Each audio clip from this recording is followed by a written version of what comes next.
আপনার কাছে অনুরোধ রইল আমার এই ঘটনাটি ভালো লাগলে লিসেনারদের সাথে শেয়ার করবেন। আমার কাছে আরো স্টোরি রয়েছে, সেই স্টোরিগুলো শেয়ার করবো ইনশাল্লাহ। যেভাবে লেখা আছে আমি সেভাবেই পড়ছি। আসসালামু আলাইকুম রাসেল ভাইয়া, আশা করি আপনি বরাবরের মতোই ভালো আছেন, সুস্থ আছেন। 2012 সাল থেকেই ভূত এফএম শুনতাম মামার সাথে, আর এখন 2022 সাল হয়ে গেছে। এখনো ভূত.com এর রেগুলার শ্রোতা হিসেবে পাশে আছি। অনেকগুলো বছর পেরিয়ে গেছে আপনার স্পেশাল ঘটনা শুনে শুনে। এক অন্যরকম ভালো লাগা আর ভালোবাসা আপনার প্রতি। তাই আমি চাই ঘটনাটি সিলেক্ট হলে আপনি আমার ঘটনাটি পড়ে শোনান। এটা আমার পাঠানো প্রথম ঘটনা। আজ আমার ও আমার পরিবারের সাথে ঘটে যাওয়া একটা ভয়ঙ্কর সত্য ঘটনার অধ্যায় লিখে পাঠাচ্ছি আপনাকে। ঘটনাটির সব বিষয় আবার সবার কাছে থেকে শুনেই লিখছি, যেন কোনো কিছু বাদ না পড়ে। বস্তুত অনেকদিন আগেই ইচ্ছা ছিল ঘটনাটি শেয়ার করার, কিন্তু গুছিয়ে লিখতে পারবো কিনা সন্দেহে থাকার কারণে শেয়ার করা হয়নি। আজ একটু চেষ্টা করলাম, তাই ভুল ত্রুটি ক্ষমা করবেন। বিশ্বাস করা বা না করা সম্পূর্ণ আপনাদের ওপর। অনেক পুরনো ঘটনা হওয়ায় আমি বাসার সবার থেকে যেভাবে কালেক্ট করেছি এবং তারা যেভাবে বলেছে, আমার যা যা মনে আছে সেই সব মিলিয়ে সাজিয়ে লেখার চেষ্টা করলাম। ঘটনাটা পড়ে শোনালে খুশি হব। আর কথা না বাড়িয়ে ঘটনায় চলে যাই। সাল 2010। আমি শাওন। আমি তখন ক্লাস 5-এ পড়ি। আমার পরিবারে বাবা, মা, বড় বোন, ছোট বোন আর আমি। আমার বড় বোনের নাম নীলা। আপু তখন ক্লাস 7-এ, আর ছোট বোন রীতা আমাদের বাসায় নতুন মেহমান। তখন আমরা থাকতাম রংপুর বিভাগের সৈয়দপুর উপজেলায়। বাবা সেনাবাহিনীতে চাকরি করতেন। সেই বছরের এপ্রিল মাসে আমাদের কোয়ার্টারের মেয়াদ শেষ হওয়ায় এক প্রকার তাড়াহুড়ার মধ্যেই বাসা খুঁজে ঠিক করে ফেলে আমার বাবা। আম্মু আর আমার ভাই বোন কেউ বাসাটা দেখতে যায়নি, তাই সোজা উঠে যাই 2-3 দিনের মধ্যে। কিন্তু আমার ভাই বোন তখন সবাই মোটামুটি কম বয়সের হওয়ায় একটু ভয় পায় বাসাটি দেখে। একটু বিবরণ দেই বাসাটার। বাসা একদম কবরস্থানের গা ঘেঁষে ছিল। একদম পুরনো একতলা ছাদওয়ালা বাসা। দেখেই মনে হচ্ছিল অনেক দিন ধরে কেউ থাকেনি। বাসার নাম জান্নাত মহল। কবরস্থান থেকে বড় বড় বাঁশ গাছগুলো হেলে পড়ছে ছাদের ওপর, আর পাশেই দাঁড়িয়ে আছে বিশাল বিশাল 2-3টা কাঠবাদামের গাছ। আমার বাসার একদম পশ্চিম পাশে ছিল একটি বড় কলা বাগান। দক্ষিণ পাশে কিছু দূরে ছিল আরো কয়েকটা বাসা, আর উত্তর পাশে অনেকটা জায়গা জুড়ে রয়েছে কবরস্থান। সামনে শুধু ছোট একটা রাস্তা। কি ভয়ঙ্কর দৃশ্য না? হ্যাঁ, ঠিক এমনই ভয়ঙ্কর পরিবেশ ছিল। বাসার ভেতরটাও কেমন যেন অন্যরকম ছিল, অন্যান্য বাসার থেকে একটু ভিন্ন। একটি ইউনিট, কিন্তু 2টি ফ্যামিলি থাকা যাবে এভাবে বানানো হয়েছে। জানালাগুলোর বেশিরভাগই ছিল কবরস্থানের পাশে। আমরা থাকতাম 2টো রুম নিয়ে, আর কেউ ছিল না পুরো বাসায়, তাই পাশের 2টো রুমই ফাঁকা ছিল। ঘটনার সূত্রপাত ঘটে সেদিন সন্ধ্যা রাতেই। আমার আম্মা সিঁড়ির পাশে চুলায় রান্না করছিল একা বসে। একটু পর আম্মুর মনে হতে থাকে কে যেন সিঁড়ির ওপরের দিকে বসে আম্মুকে দেখছে, কিন্তু সিঁড়ির দিকে তাকাতেই আর কেউ নেই সেখানে। এভাবে আম্মু আবার চুলার দিকে তাকালে আবার চোখের কোণ দিয়ে দেখতে পায় কে যেন আসলেই বসে দেখছে আম্মুর দিকে, কোনো ছায়ার মতো কিছু। আম্মু ভয় পায় ঠিকই, কিন্তু চেপে রাখে ভেতরে। কারণটা একটু বলি। আম্মু ছোট থেকে বড় হয়েছে টাঙ্গাইলের এক গ্রামে। আম্মুর নানির কাছে অনেক জিন ছিল। ছোট থেকেই আম্মু এসব নিয়ে অনেক কিছু জানে। এ কারণেই আম্মু অনেক সাহসী এসব বিষয় নিয়ে। এমনকি আমাদের ফ্যামিলিতে সব থেকে সাহসী আম্মাই। ঘটনায় ফিরে যাই। আম্মু আমার বড় বোন অর্থাৎ নীলা আপুকে ডাক দেয়। নীলা আপু আম্মুর পাশে গিয়ে বসে। সে সিঁড়িতেই বসে। আম্মু আমার বোনের সাথে কথা বলার জন্য তার দিকে তাকাতেই স্পষ্ট দেখতে পায় কালো একটা ছায়া সরে গেল আধারের দিকে। রান্না করার জায়গায় কোনো লাইট লাগানো ছিল না। আগুনের আলোতে যতটুকু আলো ছিল ততটুকুতেই আম্মু বুঝতে পারে বিষয়টা। আম্মু দ্রুত রান্না শেষ করে আমার বোনকে সাথে নিয়ে ঘরে চলে আসে। এরপর আমাদের ঘটনাটা বলে। আমরাও ভয় পেয়ে যাই। আব্বু বেশি একটা থাকতো না বাসায়, যখন তখন ডিউটি থাকতো আব্বুর। আব্বু বাসায় এলে আব্বুকেও আমরা বলি বিষয়টা, কিন্তু বরাবর সব পুরুষের মতোই আব্বুও হাসি ঠাট্টার মধ্যেই উড়িয়ে দেয় ব্যাপারটা। সেই রাতেই ঘটে আর এক ঘটনা। আমাদের লোহার চেয়ার ছিল দুটো। আব্বুর রাতে ছাদে গিয়ে বসে থাকার অভ্যাস ছিল আগে থেকেই, তাই চেয়ার নিয়ে ছাদে যায় আব্বু এবং আসার সময় চেয়ার ছাদে রেখেই চলে আসে ঘরে। রাতে সবাই ঘুমিয়ে পড়ি। আমার বড় বোন আলাদা রুমে ঘুমিয়েছিল আর আমরা বাকি সবাই একসাথে ঘুমিয়েছিলাম। আমার ঘুম ভেঙে যায় একটা বাজে শব্দে। ছাদের ওপর কেউ যেন কিছু একটা নিয়ে টানাটানি করছে, ভারী কিছু। ভাবলাম আব্বু মনে হয় ছাদে গেছে আবার, কিন্তু না। ডান পাশে ঘুরেই দেখি আব্বু আম্মু সবাই ঘুমাচ্ছে। আমি আব্বুকে ডেকে তুললাম, তখন আব্বুও শুনল ছাদে টানাটানির আওয়াজ হচ্ছে। আমি জিজ্ঞাসা করলাম, আব্বু ছাদে কে আছে? আব্বু বলে, তুমি উঠছো কেন বাবা, ঘুমাও, আমি দেখে আসছি। এদিকে সেই টানাটানির আওয়াজ একবারের জন্য থামছিল না, যেন কেউ চেয়ারটা টেনে ছাদের এক মাথা থেকে আর এক মাথায় নিয়ে যাচ্ছে, আবার ওদিক থেকে এদিকে নিয়ে আসছে। আমি শুয়ে শুয়ে শুনতে থাকি সব, আর ভয়ে কুঁকড়ে যাই। আব্বুকেও দেখি বসে থাকতে শুয়ে পড়ে আবার। আব্বু আর যায় না ছাদে। হয়তো আব্বু বুঝতে পেরেছিল বিপদ হতে পারে। আমি পরে আব্বুর থেকে শুনেছিলাম, প্রথমত আব্বু ভাবে চোর এসেছে মনে হয়, কিন্তু পরে আম্মুর সাথে ঘটে যাওয়া ঘটনা মাথায় আসলে আব্বু আর যাওয়ার সাহস পায়নি। যাই হোক, ঘটনায় ফিরি। একটু পর শুরু হয় আরেক সমস্যা। অনেক জোরে জোরে শব্দ আসছে ছাদ থেকে। কেউ এবার ভারী কিছু দিয়ে বাড়ি মারছে ছাদে। একবার দুইবার নয়, লাগাতার। হয়তো চেয়ার দিয়েই। সবাই উঠে পড়ে আর আমার ছোট বোনও উঠে কান্না শুরু করে দেয়। ঠিক কয়েক সেকেন্ড পরেই আবার আমার বোনের চিৎকার শুনি আমরা। আব্বু উঠে যেতে যেতে নীলা আপু আমাদের ঘরের দরজা নক করতে থাকে আর জোরে জোরে আম্মুকে ডাকতে থাকে। আব্বু খুলে দিতে আমরা দেখি নীলা আপু ভয়ে প্রায় শেষ, চোখ দিয়ে পানি, কাঁদো কাঁদো গলায় ভীষণ ভয়ে বলছিল, আম্মু আমার ভয় লাগছে অনেক, কে জানি জানালা দিয়ে ডাকাডাকি করছে। আম্মু আপুকে ভেতরে নিয়ে এসে পানি খেতে দেয়। তারপর আপু সব বলে। আপু বলে, ছাদের থেকে আসা এমন শব্দে আমার ঘুম ভেঙে গেছে। তাও আমি একটু চুপচাপ শুনছিলাম। প্রচুর ভয় লাগছিল আমার। তখনই শুনি আমাকে কে যেন নাম ধরে জানালার বাইরে থেকে ফিসফিস করে ডাকছে, নীলা, নীলা, নীলা,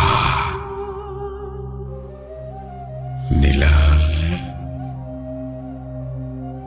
নীলা। এরপর সব চুপ হয়ে যায়।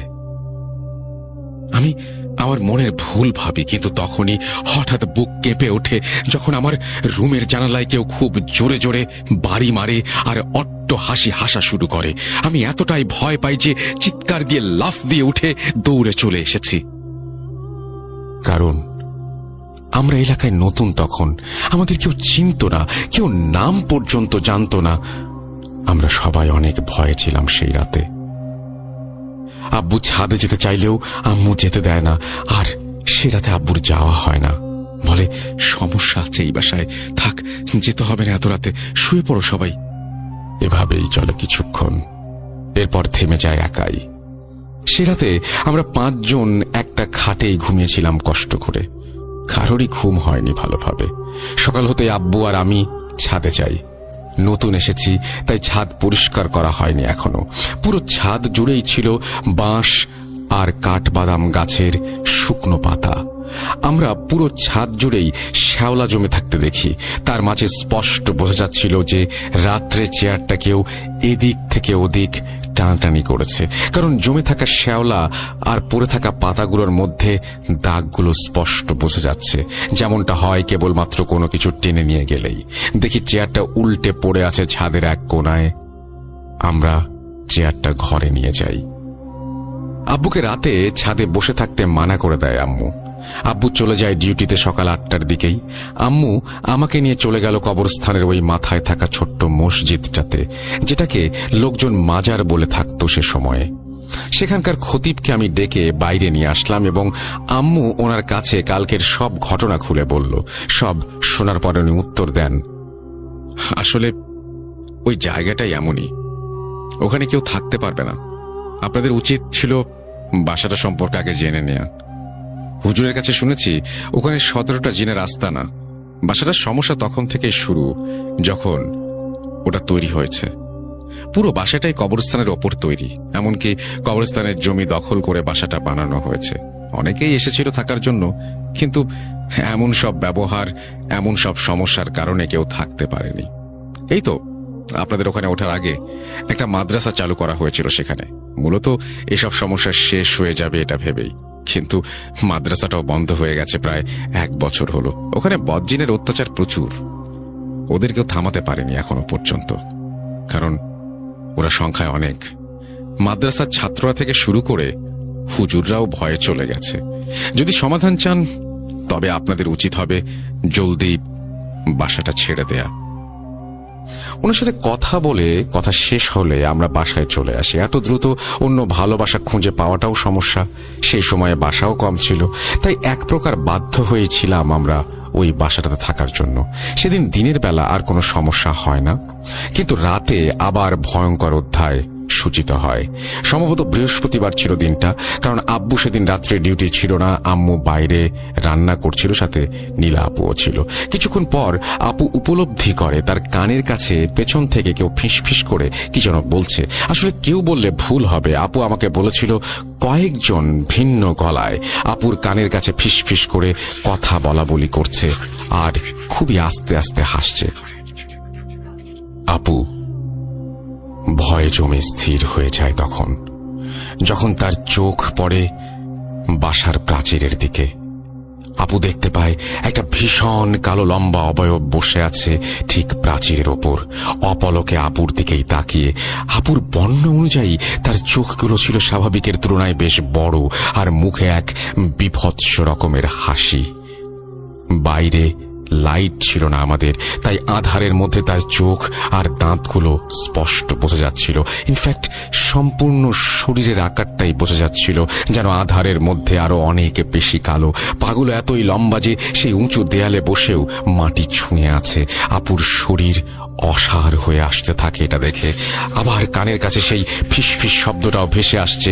আপু পারছে না সেই অবয়ব থেকে চোখ সরাতে। সামনে আম্মু বসে আছে, কিন্তু পারছে না ডাকতে। অবয়বটা বিভৎস হাসি হাসছে আর হাত ইশারা করে ডাক দিচ্ছে। ঠিক তখনই আপু আর সহ্য করতে না পেরে জ্ঞান হারায় ওখানেই। আম্মুর ডাক শুনে আমি আর আব্বু দৌড়ে যাই সিঁড়ির কাছে। এই অবস্থা দেখে আপুকে উঠিয়ে এনে বিছানায় শুইয়ে দেই। তারপর আম্মু তেল মালিশ করে দেয় পায়ে হাতে। প্রচুর ঠান্ডা হয়ে গিয়েছে আপুর শরীর। আপনাদের হয়তো বিশ্বাস করতে কষ্ট হবে, কিন্তু এটাই সত্য। সেই শীতল শরীরে হঠাৎ করেই প্রচন্ড জ্বর ওঠে। আম্মু তখন জ্বর কমানোর জন্য পানি পড়তে দিতে থাকে। আব্বু জলদি গিয়ে মাজারের হুজুরকে মাজার থেকে ডেকে আনে। তখন এশার আজান হয়ে গেছে। হুজুর এসে কিছু সূরা আর দোয়া পড়ে ফুঁ দিয়ে যায়। তারপর কিছুক্ষণ পরেই আপুর জ্ঞান ফেরে, কিন্তু শরীরে প্রচন্ড জ্বর। এরপর আপু সবকিছু হুজুরকে খুলে বলে, আর সাথে আমরাও জানতে পারি ঘটনাটা। হুজুর আগে থেকে জানতো এখানে কেমন ঘটনা ঘটে। হুজুর যেভাবে বলেছিলেন সেই আলোকে কিছুটা লিখছি। হুজুর বলেন, আপনারাই প্রথম না, এর আগেও যতজন ছিল এই বাসায় সবাই আমাদের কাছে এসেছিল, কিন্তু তাদেরকে একটাই সমাধান দিতে সক্ষম হয়েছি, বাসাটা যেন জলদি ছেড়ে দেয়। আপনাদেরকেও আমি এটাই বলবো, যত জলদি পারেন এই বাসা ছেড়ে দিয়ে অন্য কোথাও চলে যান, ভালো হবে। এখানে কেউ শান্তিতে থাকতে পারবে না। এই বাসায় 17টা জিন রয়েছে, যার সবকটাই শয়তান। এরা কাউকেই পছন্দ করে না এখানে। আপনাদের ভয় দেখাতেই থাকবে যতক্ষণ না পর্যন্ত আপনারা চলে যান এখান থেকে। আর এদের তাড়ানোও যায় না, এরা অনেক শক্তিশালী। তাই আপনারা যত দ্রুত পারেন চলে যান এখান থেকে। আজকে রাতটা আপনার মেয়েকে দেখে রাখুন, চিন্তার কোনো কারণ নেই, সুস্থ হয়ে যাবে খুব জলদি ইনশাল্লাহ। মাথায় পানি দিতে থাকুন, কাল তাবিজ পাঠিয়ে দেব আপনার 2 মেয়ের জন্যই। আমার ছোট বোনকে ঝেড়ে দিয়ে তিনি কিছুক্ষণ পর চলে যান। এখানে একটা বিষয় যোগ করব, আমার ছোট বোন রীতা, সে এখানে আসার পর থেকে সন্ধ্যায় খুব জোরে কান্নাকাটি শুরু করত। কোনো কিছুতেই তাকে থামানো যেত না, এক সুরে কাঁদতেই থাকবে অনেকক্ষণ, এবং একটা নির্দিষ্ট সময় পর চুপ হয়ে যেত। বাসাটা সবকিছুই সময় বুঝে শুরু হতো এবং শেষ হতো। কেমন অদ্ভুত না? এরপর সেই রাত আমরা আবার একই রুমে 5 জন ঘুমাই, কিন্তু মাঝরাতে আমার ঘুম ভেঙে যায় অদ্ভুত এক শব্দে। না, টানাটানির কোনো শব্দে নয়, কারণ আজ ছাদে চেয়ার নেই। আজ ছাদ থেকে মাটির গুঁড়া ফেলছে কবরস্থানে, একদম আমাদের জানালার সোজা। আমি একটু জড়সড় হয়ে যাই, আব্বুকে জড়িয়ে ধরি। একটু পর শুরু হলো ছাদে দৌড়াদৌড়ির শব্দ। 1 জন 2 জন না, অনেকজন একসাথে। আমার অল্প শব্দেই ঘুম ভেঙে যায় কেন জানি।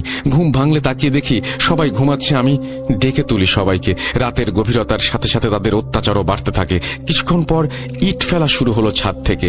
একটু পর পর ধপ ধপ ধপ ইট মাটিতে পড়ছে। আব্বু আম্মু বিষয়টা বুঝে আমাকে বলল, কিছু হবে না, তুমি ঘুমিয়ে পড়ো। আমি শুয়েই শুনতে থাকি, কারণ ঘুম আসছিল না। এভাবে অনেকক্ষণ চলার পর একাই থেমে যায় সব। আমিও ঘুমিয়ে পড়ি। আশ্চর্যের বিষয়, সকালে উঠে আমরা ছাদে গিয়ে দেখি সব ইট ঠিকঠাক আছে, কিন্তু তাহলে রাতে এত ইট কোথা থেকে পড়ল? এক প্রকার রহস্যই থেকে গেছে তা। জানিয়ে রাখি, বাসাটা 2 তলা বাড়ানোর জন্য ছাদের এক কোণে ইট এনে রাখা হয়েছিল, যদিও কনস্ট্রাকশন বন্ধ ছিল। আর রাতের বেলা পুরো বাসায় অনেকের পায়ের হাঁটাহাঁটির শব্দ পাওয়া যেত। বাসায় আমরা ছাড়া কেউ আসতো না। মাঝরাতের পর থেকে কেন যেন অনেকে কথা বলছে, লাফালাফি করছে, এরকম অনেক শব্দ, অনেক ঘটনা ঘটতে থাকতো। ঘটনায় ফিরে যাই। পরদিন জুম্মার নামাজ শেষে হুজুরের এক ছাত্র এসে তাবিজ দিয়ে যায় আমার বড় বোন আর ছোট বোনের জন্য। আল্লাহর রহমতে সেদিন আর রিপা কাঁদেনি। সন্ধ্যায় সব ভালোভাবে যাচ্ছিল। আব্বু আসে 9টা-10টার দিকে। আমরাও শুয়ে পড়েছি।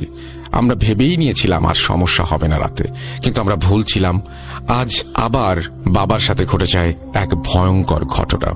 আজ ছাদে কিছুই হয়নি, তাই আমরা সবাই শান্তিতে ঘুমিয়েছিলাম। আমার বাবা ওয়াশরুমে যাওয়ার জন্য ঘুম থেকে ওঠে। বলে রাখি, ওয়াশরুম যেতে হলে সেই ফাঁকা 2 রুম পার হয়ে যেতে হয়। আব্বু যেহেতু ঘুমের ঘোর নিয়েই যাচ্ছিল, তাই যাওয়ার সময় খেয়াল করেনি। বাসার সব গেট ছিল কাঠের, একমাত্র মেইন গেট ছাড়া। ওয়াশরুমে থাকা অবস্থায় আব্বু ওয়াশরুমের গেটের বাইরে থেকে নক করার শব্দ পায়। আব্বু প্রথমে ভাবে আমরাই হয়তো কেউ আব্বুর পিছে পিছে আসছি, তাই তেমন কিছু বলে না। আবারও নক করার শব্দ, ঠিক 2 বার। আব্বু এবার জিজ্ঞাসা করে, কে? কোনো উত্তর নেই ওপাশ থেকে। কিন্তু কিছুক্ষণ পর আবার নক করলে আব্বু রেগে ওঠে, এই কে? এবার ওপাশ থেকে উত্তর আসে একটা কর্কশ হাসি। মেয়েলি কণ্ঠে বলে, বের হবি না, বের হবি না। আব্বু প্রচন্ড ভয় পায়, তবুও চুপচাপ ভেতরেই বসে থাকে অনেকক্ষণ। একটু পরে আব্বু আবার নক করার শব্দ শুনতে পায়, কিন্তু শুনতে পায় অন্য কিছু। ওয়াশরুমটা একদম সেই ফাঁকা রুমগুলোর সাথেই ছিল। আব্বু শুনতে পায় পাশের রুমে খুব লাফালাফি চলছে আর কথাবার্তা।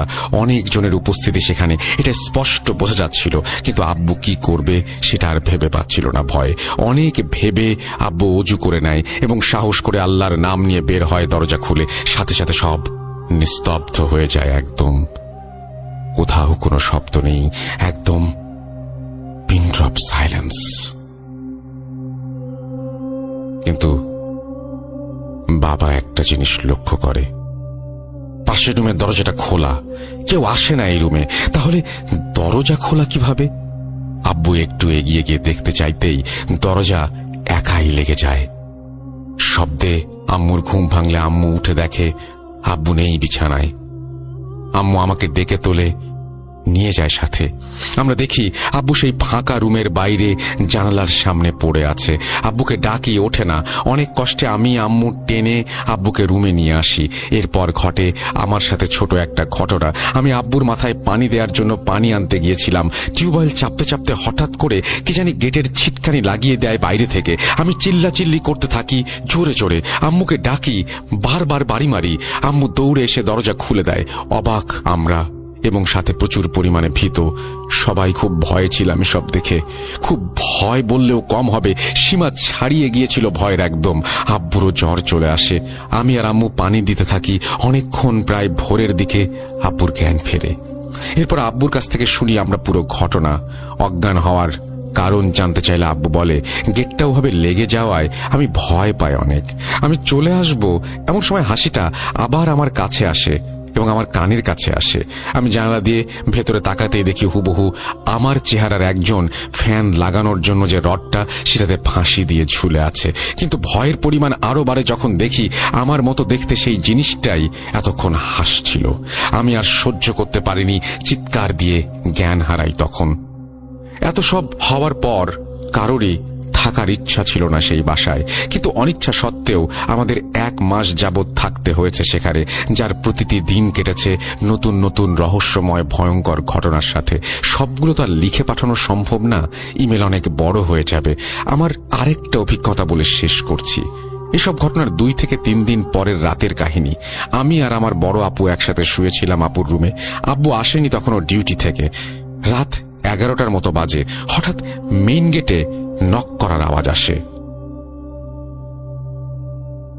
বলে রাখি, আব্বু রাত করে বাসায় এসেছিল, তাই অভ্যস্ত হয়েছিলাম দৌড়ে গিয়ে দরজা খুলতে।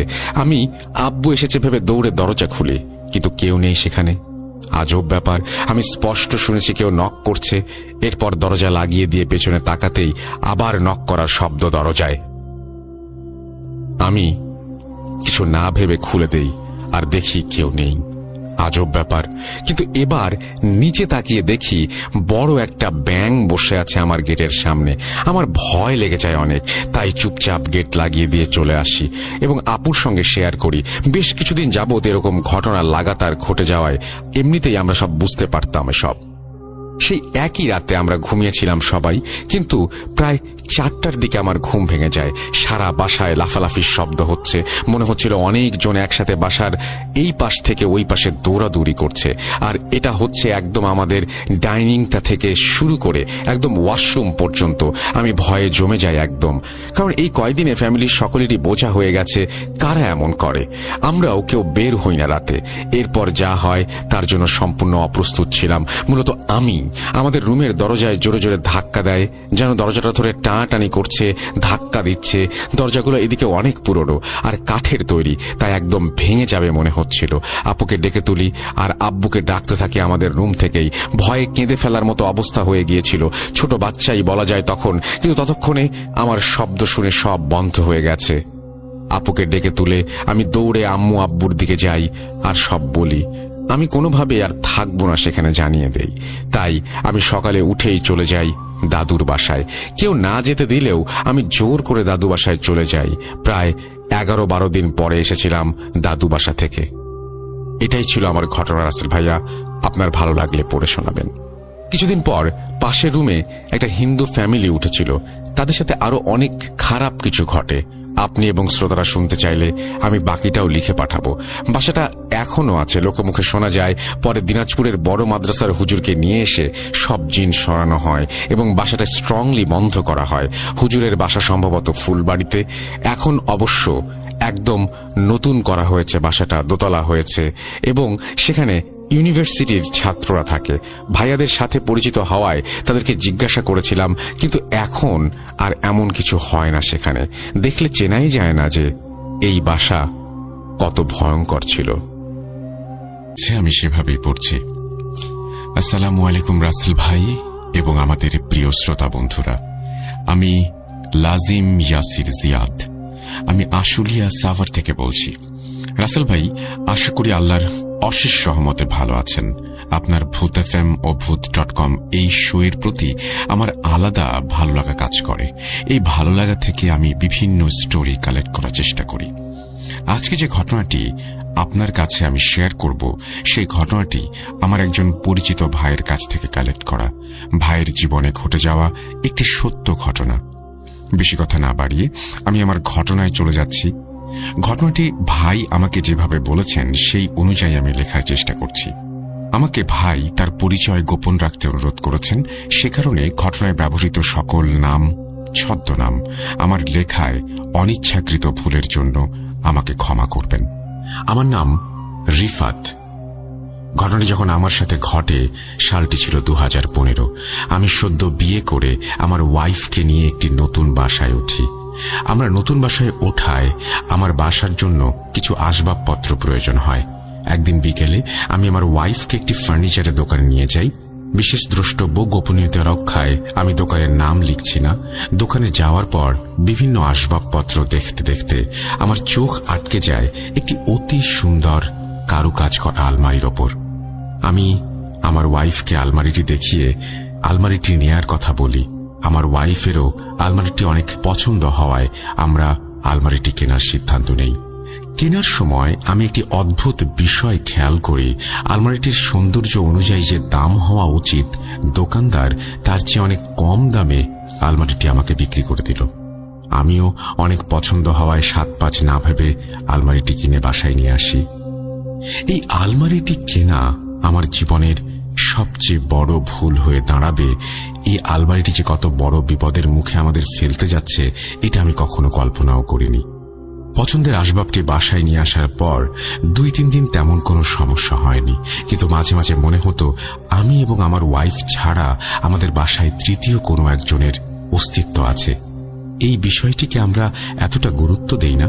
আমরা মনে করি এটা হয়তো আমাদের মনের ভুল। আমি একটি বেসরকারি প্রতিষ্ঠানে চাকরি করি। সকালবেলায় বের হয়ে যাই, আবার রাতে বাসায় ফিরি। সে কারণে আমার ওয়াইফ বাসায় সারাদিন একাই থাকে। তো একদিন বিকেলে আমার ফোনে একটি কল আসে। কলটি ছিল আমার পাশের বাসার ফ্ল্যাটের এক ভদ্র মহিলার, এবং কল রিসিভ করা মাত্রই তিনি বললেন, আপনার ওয়াইফ আত্মচিৎকার শুনতে পেয়ে আমি সাথে সাথে আপনার ফ্ল্যাটে যাই। অনেকক্ষণ যাবৎ আপনাদের দরজা নক করছি, কিন্তু তিনি দরজা খুলছেন না। আপনি তাড়াতাড়ি বাসায় আসেন।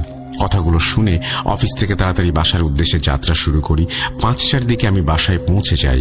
আমার কাছে বাসার চাবি থাকায় আমি বাসার দরজা খুলে ভেতরে ঢুকতেই দেখি আমার ওয়াইফ আলমারির পাশে নিচে মেঝেতে অচেতন অবস্থায় পড়ে আছে, আলমারির দরজা খোলা অবস্থায়। আমি ওর মুখে পানি ছিটিয়ে ওর জ্ঞান ফিরিয়ে আনি, এবং এরপর আমি ওকে জিজ্ঞেস করি, তুমি অজ্ঞান হয়ে গিয়েছিলে কেন, কি হয়েছিল? এরপর ও আমাকে বলতে শুরু করলো, আমি বিকেলে কাপড় গুছিয়ে আলমারিতে রাখতে যাচ্ছিলাম। আলমারিটি খোলা মাত্র আমি যা দেখলাম তা আমি দেখার জন্য প্রস্তুত ছিলাম না। আমি দেখি মানুষ আকৃতির কিছু আলমারির ভেতরে বসে আছে। সেই জিনিসটার চোখ সাদা বর্ণের, দেখে মনে হচ্ছে চোখের ভেতর দিয়ে বিদ্যুৎ বয়ে যাচ্ছে, আর সেই জিনিসটার সারা শরীরে রক্ত মাখা। আমি এটি দেখা মাত্র চিৎকার দিয়ে অজ্ঞান হয়ে যাই। আমি এসব বিষয় বিশ্বাস করতাম না। আমি আমার ওয়াইফকে বলি, তুমি হয়তো ভুল কিছু দেখেছ। আরে এরকম কোনো কিছু হওয়া সম্ভব না। আমার এই জিন ভূতের প্রতি অবিশ্বাস করা, এই জিন ভূত বলতে যে কিছু নেই, আমার এই ধারণা, এই বিশ্বাস যে আমাকে সেই রাতেই পরিবর্তন করতে হবে, আমার জানা ছিল না। ওই দিন রাতে আমি এবং আমার ওয়াইফ রাতের খাবার খেয়ে ঘুমিয়ে পড়ি। রাত আনুমানিক তখন 3:30। আমার ঘুম ভেঙে যায় একটা কান্নার শব্দে। কান্নার শব্দটি আসছিল আলমারি থেকে। পরক্ষণে আমরা দুজনেই শুনতে পাই কি যেন নারী কণ্ঠে কান্না করছে এবং কিছু একটা বলছে। হঠাৎ আলমারির দরজাটা আপনা আপনি খুলে যায়। সেখান থেকে একটি মানুষ আকৃতির কিছু বেরিয়ে আসে। ওই জিনিসটা এক নিমেষে আমার সামনে দিয়ে চলে যায়। আমাদের দুজনের গলা টিপে ধরে। আমাদের দম বন্ধ হয়ে যাওয়ার উপক্রম হয়। মনে হচ্ছিল আজকে এই শেষ দিন, আর দিনের আলো দেখতে পারবো না। কিছুক্ষণের মধ্যে ফজরের আজান শুরু হয়। যেন আমাদের জীবন ফিরে পাই। ওই শয়তানটা আস্তে আস্তে বাতাসে মিলিয়ে যেতে থাকে, এবং যাওয়ার সময় শুধু একটা কথাই শুনতে পাই, কেউ যেন অলক্ষ্যে বলে, মরবি, তোরা মরবি। ওই দিন সকালে আমি এবং আমার ওয়াইফ ওই ফার্নিচারের দোকানে যাই এবং ওই দোকানদারকে সবকিছু খুলে বলি। দোকানদার তারপর বলতে শুরু করে, আপনারা যেদিন আমাদের কাছ থেকে আলমারিটা কিনেছিলেন, ওই দিন সকালে আমরা এই আলমারিটা আরেকজনের কাছ থেকে কিনে আনি। এরপর দোকানদার আমাদের একটি ফোন নাম্বার দিয়ে বলে, এই নাম্বারে যোগাযোগ করে দেখতে পারেন। তারা হয়তো কিছু জানে, তারাই আলমারিটা আমাদের কাছে বিক্রি করেছে। এরপর আর কোনো উপায় খুঁজে না পেয়ে সেই নম্বরটিতে কল দিয়ে কিছুক্ষণ পর এক ভদ্র মহিলা কল রিসিভ করেন। এরপর আমরা তাকে জিজ্ঞেস করি, আপনি কিছুদিন আগে একটি আলমারি বিক্রি করেছিলেন? মহিলাটি হ্যাঁ বোধক উত্তর দেয়। এবার আমরা আমাদের সাথে ঘটে যাওয়া সব ঘটনাগুলো খুলে বলি। এরপর তিনি যা বলেন তা শোনার জন্য আমি মোটেও প্রস্তুত ছিলাম না। তিনি বলেন, আজ থেকে 2 বছর আগে আমাদের বাসায় 3 তলায় একজন স্বামী স্ত্রী ফ্ল্যাট ভাড়া নিয়েছিল। তারা খুব অদ্ভুত প্রকৃতির। তারা কারোর সাথে কথা বলতেন না, বাসা থেকে বের হতেন না। একদিন রাতে তাদের ফ্ল্যাট থেকে এক ভয়ানক আত্মচিৎকার ভেসে আসে। চিৎকার শুনে আমরা সবাই ওই ফ্ল্যাটে যাই। তাদের ফ্ল্যাটের দরজা ভেতর থেকে বন্ধ করা ছিল। আমরা অনেকক্ষণ দরজায় নক করতে থাকি, কিন্তু ভেতর থেকে কোনো সাড়া শব্দ না পেয়ে আমরা দরজা ভেঙে ফেলি। দরজা ভেঙে ফ্ল্যাটের ভেতরে যাওয়া মাত্র আমরা দেখি সেই দৃশ্য যা মানুষ দ্বিতীয়বার দেখতে চাইবে না। আমরা সকলে দেখি ওই স্বামী স্ত্রীর নিথর দেহ মেঝেতে পড়ে আছে। তাদের হাত মুচড়ে কেউ ভেঙে দিয়েছে, তাদের চোখ কেউ তুলে ফেলেছে, তাদের দেহ থেকে সব রক্ত শুষে নেওয়া হয়েছে। এরকম ভাবে হত্যা করা হয়েছে যে সেটা কোনো মানুষের দ্বারা করা সম্ভব না। ওই রাতে বাসায় পুলিশ এসে বাসার প্রতিটি লাশ উদ্ধার করে। ওই স্বামী স্ত্রীর বাসায় একজন কাজের মেয়ে ছিল। তৃতীয় লাশটা ছিল তাকেও ঠিক একইভাবে হত্যা করা হয়েছিল। এরপর পুলিশ তদন্ত করে, কিন্তু কোনো রহস্য উন্মোচন করতে না পারায় তদন্ত বন্ধ করে দেয়। এরপর আমাদের ওই ফ্ল্যাট কোনোদিন ভাড়া হয়নি, কিন্তু মাঝে মধ্যে ফ্ল্যাট থেকে নানান শব্দ শোনা যেত। এর মধ্যে তাদের পরিবার পরিজন কেউ আমাদের সাথে যোগাযোগ করেনি। আমরা এরপর সিদ্ধান্ত নেই তাদের বাসার সকল কিছু বিক্রি করে দেব। তিনি এই বলে তার কথা শেষ করেন। তার মুখে সব কথা শুনে আমার পায়ের নিচ থেকে মাটি সরে যায়। এরপর আমি সিদ্ধান্ত নেই আজ আমাদের বাসায় আমরা যাব না, আমরা আমাদের বন্ধুর বাসায় যাব। এরপর আমি এবং আমার ওয়াইফ আমার বন্ধু করিমের বাসায় যাই। এরপর করিমকে আমাদের সাথে ঘটে যাওয়া সকল ঘটনা একে একে খুলে বলি। করিম সব ঘটনা শুনে আমাকে একটি ভালো কবিরাজের সন্ধান দেয়। আমি এবং আমার বন্ধু করিম ওই বিকেলেই কবিরাজের সঙ্গে দেখা করতে তার আশ্রমে চলে যাই। আশ্রমে বেশ কিছুক্ষণ বসে থাকার পর কবিরাজের সঙ্গে আমাদের দেখা করার সুযোগ হয়। তার সাথে দেখা করে আমার এবং আমার ওয়াইফের সাথে ঘটে যাওয়া সকল ঘটনা আমি একে একে বলি। শুনে তিনি আমাদের আশ্বস্ত করেন তিনি আমাদের বাসায় কাল আসবেন। সেদিনের মতো আমিও আমার বন্ধু আশ্রম থেকে বাসায় চলে আসি। সেদিন রাতে আমার এবং আমার ওয়াইফের সাথে একটি অদ্ভুত বিষয় ঘটে যায়। আমরা দুজনেই অদ্ভুত স্বপ্ন দেখতে শুরু করি। স্বপ্নে ওই শয়তান আমাদের বলতে থাকে, তোরা পালিয়ে যাবি কোথায়? তোরা যেখানেই যাস কোনো লাভ হবে না, তোদের রক্ত চুষে খাবো। এসব দেখে আমার ঘুম ভেঙে যায়। ঘুম থেকে উঠে দেখি ফজরের আজান হয়েছে। ঠিক তখনই আমার ফোনে একটি কল আসে। কলটি ছিল কবিরাজের আশ্রম থেকে। কবিরাজ বলে যত তাড়াতাড়ি সম্ভব আমাকে তার সাথে দেখা করতে হবে। আমি আর করিম তখনই কবিরাজের সঙ্গে দেখা করতে চলে যাই। এরপর কবিরাজ আমাদের যা বলেন সেসব কথা শুনে আমরা রীতিমতো ভয়ে ঠান্ডা হয়ে যাই। তিনি বলেন, ওই আলমারিটি কিনে তোমরা মৃত্যুকে আহ্বান জানিয়েছ। ওই আলমারিটি একটি খবিশ জিনের বাসস্থান। জিনকে সে আলমারিতে একটি বাক্সের মধ্যে বন্দী করে রাখা হয়েছিল। জিনটির প্রধান চাহিদা হলো মানুষের রক্ত। তুমি যে স্বামী স্ত্রীর কথা আমাকে বলেছিলে তারা ভয়ঙ্কর কালো জাদু চর্চা করত। তারা তাদের বিভিন্ন অসাধু কাজ সাধনের জন্য ওই জিনকে বন্দী করে। তারা কালো জাদুতে এতটা পারদর্শী না হয় ওই জিনটি মুক্ত হয়ে যায় এবং একে একে তাদের সবাইকে মেরে ফেলে। কিন্তু মৃত্যুর আগ মুহূর্তে তারা ওই জিনটিকে একটি বাক্সে বন্দী করতে পেরেছিল। এজন্য ওই জিন কারো কোনো ক্ষতি করতে পারেনি। কিন্তু তোমার স্ত্রী বাক্সটা খুলে ওই জিনকে আবার মুক্ত করে দিয়েছে। বাক্সের কথা শুনে আমি রীতিমতো অবাক হয়ে যাই। বাক্সের ব্যাপারে আমার কোনো কিছু জানা ছিল না।